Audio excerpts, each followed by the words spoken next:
Come listen closely, it's almost the hour to dream. For when clocks' hands they meet, you can suddenly see the unseen. And here lives worlds between waking and sleeping, rich in the secrets they're keeping. Quiet for midnight is creeping close. Now look, there's a princess trapped in a tower above the sea. Her love is the master of dreams, but he's not royalty. And songbirds fly above tenderly singing. What are these gifts they are bringing? Will they help the princess from the fire that burns? While an evil magician steals hearts from the flowers to fly above. The mermaids who sing songs in hopes of ensnaring true love. Quiet, and I'll tell the tale of the farmer if you'll believe me, for these are the facts that exist in our sweet fantasy. And quiet, you do not want to awake the giant asleep in his cave, or scare the brave bunny who's trying to save the world. Now look at the clock go. It's almost the window for the midnight radio show.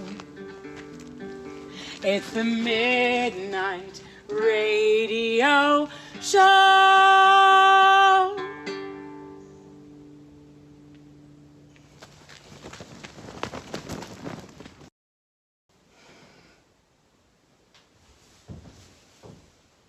You're listening to Midnight Radio Show. It's always midnight somewhere in the vasty endlessness of space. And here we are. And now, let us have a fairy tale from the wide, fantastical galaxy. Once upon a time, there were two people. They had nothing in common and almost never would have met each other.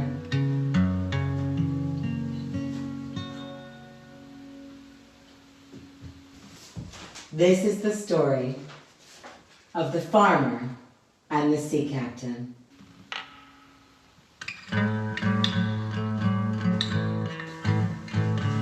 One of them was a sea captain. She loved nothing more than the ocean and her ship. She was only at peace when she could feel the waves underfoot and the salt breeze of the ship Liberty's sails on her skin. One day, there was a great storm. The winds were blowing and the thunder and lightning crashed overhead. The ship was tossed back and forth and finally inland to dock.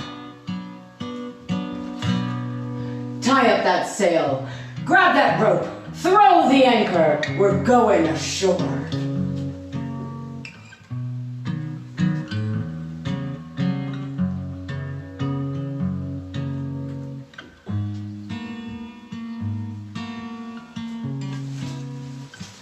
Because the storm raged on for so long, the people in the town had to bring the market inside of the inn.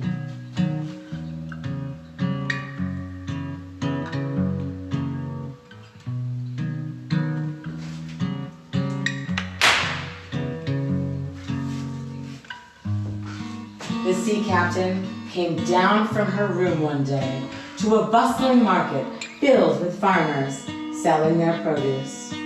Across the crowded market, she sees one farmer with a box of apples. She goes to him, and he gives her an apple. "This is the most amazing apple I've ever tasted. Tell me, How is it your apples taste like they grew in the Garden of Eden? I grow them on my farm. They drink from the stream and flirt with the bees and are warmed by the sun. My apples do come from some kind of paradise. I don't have money to pay you. Everything I have is out on my beloved ship Liberty, stuck in the raging, stormy sea of the harbor. But I can share with you a great treasure. The sea captain calls for one of her crew. The crew member arrives with a box. The sea captain opens the box and offers the farmer some fish. This is the salted fish from a beautiful place, a faraway place where the sea is as warm as bathwater. It is a great delicacy and very precious to us. They even say it is the favorite food of the mermaids, who rarely eat flesh. Will you have some? Later on, that night, in the inn, the farmer and the sea captain sit close to each other beside a fire. They are eating the salted fish and fresh apples. When the storm is over, I want to take you out on my ship, Liberty. I want to show you the wide open sea. I want you to feel the salt breeze of the sails on your skin and watch the sun set over the water. When the storm is over, I have to go back to my farm. There are animals to care for and plants to tend. Wasn't there a woman once who loaded her husband and all of his animals and plants up onto her boat and sailed the watery seas? You would have to get a bigger boat, I think. Enter one of the crew. Captain, the storm is finally passing. We can go back to the ship Liberty. Yes, I know. I can see the sky beginning to clear through the window. I can feel the seas calming. Ready the crew. We sail at dawn. The crew member leaves, excited to tell the others the good news, but he gives the farmer a dubious look as he goes. Will I ever see you again? I shall come back to you within the year. If I am still living, I swear it. Don't speak like that. We shall meet again. We must believe it. And so, time passes.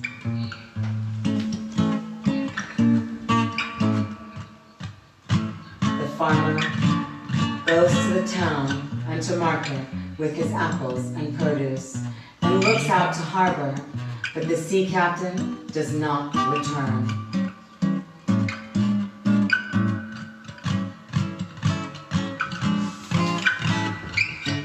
Far out at sea, on the brave ship Liberty, with the sea captain and her crew.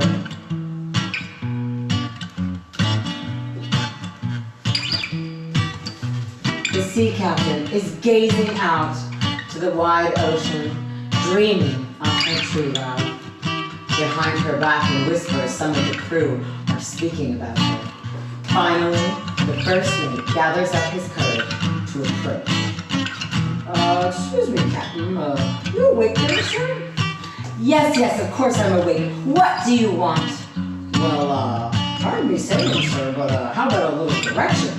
You ain't been the same since that storm. Here we are out in the middle of a doggone ocean without a mission, without a purpose, without a plan. We ain't gonna last long on this track. What's gotten into you, sir? Nothing is wrong with the matter with me, sir. I know exactly where we are going. Well, mind telling us then, sir? The surly crew member jumps into their conversation. She ain't got a clue. She ain't fit to lead us. She ain't thinking of us no more. She's thinking of some dirt scratching turf back on land. She's a landlubber now. She ain't got a feel for the sea no more. And with that, a fight ensues, and the sea captain and the crew are all yelling and shoving each other until the sea captain is thrown overboard with a big splash. Back on land, the farmer brings his apples and produce to the town and to market and looks out to the harbor. And he sees a ship, Liberty. He runs to the harbor, to the side of the boat. Where's your captain? Oh, please, where's your captain? The surly crew member comes to the side of the ship, wearing the sea captain's coat. I'm the captain of this here ship. Who's wanting me? Oh, how nice to have delivery service to the harbor. Oh no, where's the one who was the captain before you? Oh, she's with her beloved, the sea gutter, and she's swimming with the fishes as we speak. Tragic, really, although she didn't never love nothing but the sea, so I guess it's almost like a happy ending.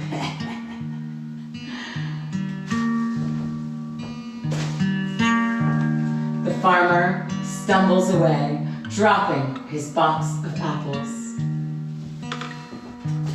Later on that night, the farmer is at the cliffs overlooking the sea. If that is where she is, then that is where I want to be. If she swims with the fishes, then perhaps I can join her and tend the seaweed gardens around her watery grave. The farmer jumps and falls for a very long time. The farmer sinks deeper and deeper into the water, and it gets darker and darker. Blue light surrounds him.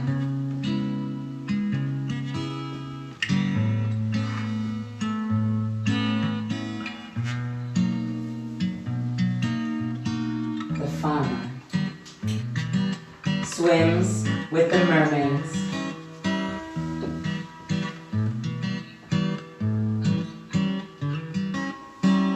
What are you looking for? Why are you here? You taste of the earth. You are searching for your true love, but she is not here. Now you must stay. We cannot take you to her. And so the farmer swims with the mermaids.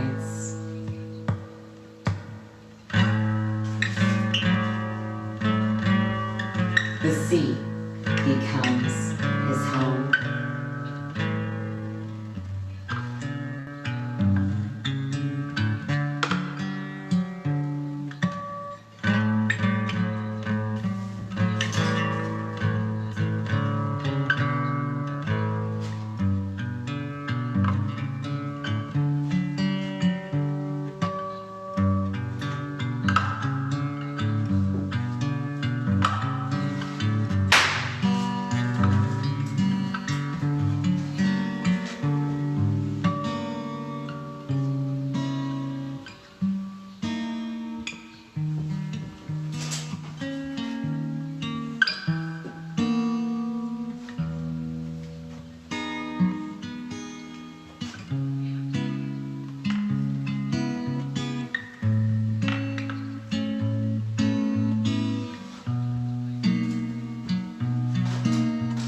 Until one day, a large fisherman's hook descends into the water and catches the farmer. The farmer is stuck on the hook and pulled up, up, up, away from the mermaids. Up on land, a lonely fisher is reeling in her fishing line. She pulls and pulls until she pulls the farmer up onto the dock. It is the same sea captain. What's this? Have I caught a mermaid, or simply pulled a waterlogged corpse out of the sea? The farmer coughs, sputtering water, but alive. Beloved, it is you, grower of apples and dearest to my heart. I thought the sea was the dearest to your heart. And what of your ship? Alas, the sea and my ship Liberty separated me from you, and so I put them aside. I cannot sail Liberty with a broken heart. I thought you were lost at sea. And so I was.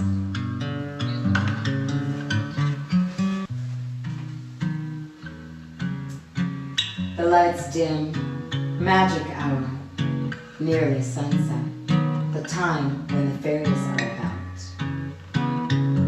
There's music. Do you hear it? They play music to say goodnight to the day. I've never seen the sun set over the water before.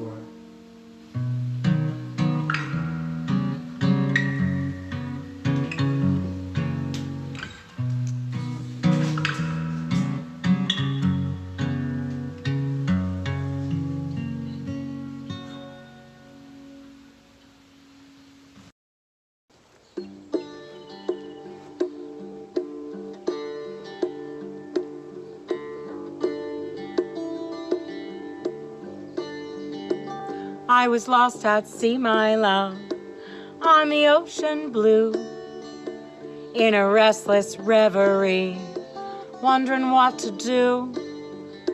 Then I jumped right off that ship, and suddenly I knew I was lost at sea before I was found in you. I was paddling against the wind, against every wave.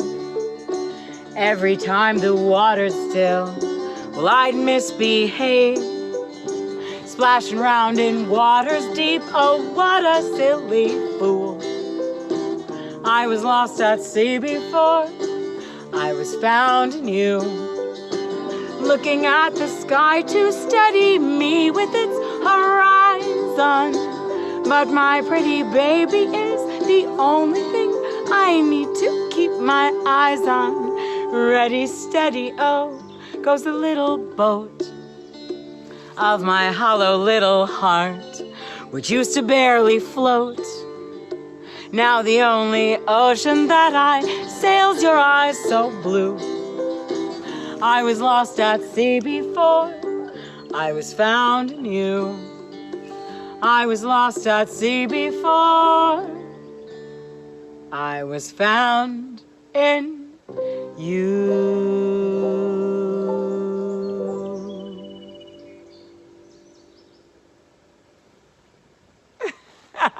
How surreal.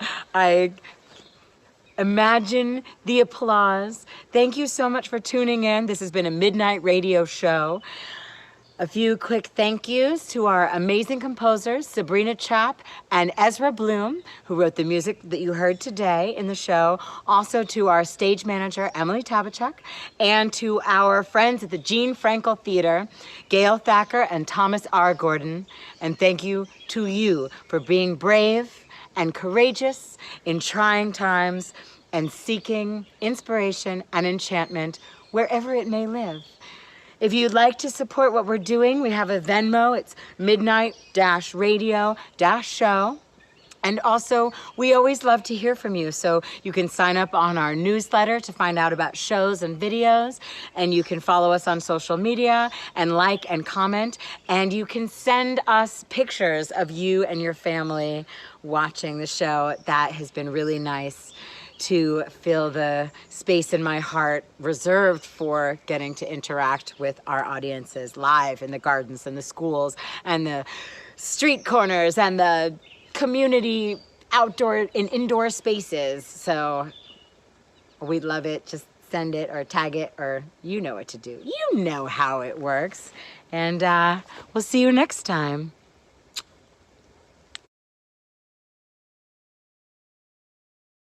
Live in the gardens and the schools and the street corners and the community outdoor and indoor spaces. So we'd love it. Just send it or tag it, or you know what to do. You know how it works. And we'll see you next time.